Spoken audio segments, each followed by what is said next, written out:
भाऊ सुद्धा सगळीकडे फिरतात व कुडूसला असेल तिकडची बैठक होणार आहे वरिष्ठांची, त्याच्यात निर्णय होईलच.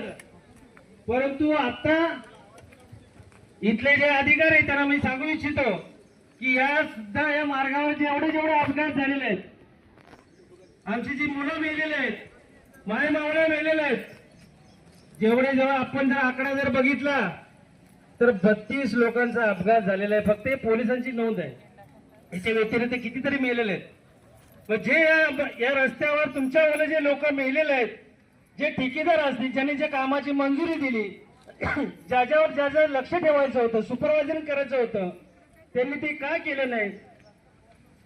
कोण कोण ज्या या रस्त्याच्या याच्यामध्ये जे सामील आहेत त्यांच्या सर्वांच्यावर गुन्हे दाखल झाले पाहिजे, या मागणीकरता आपण या ठिकाणी बसलेलो आहोत. जोपर्यंत ते अधिकारी ठेकेदार जो कोणी असेल त्याच्यावर गुन्हा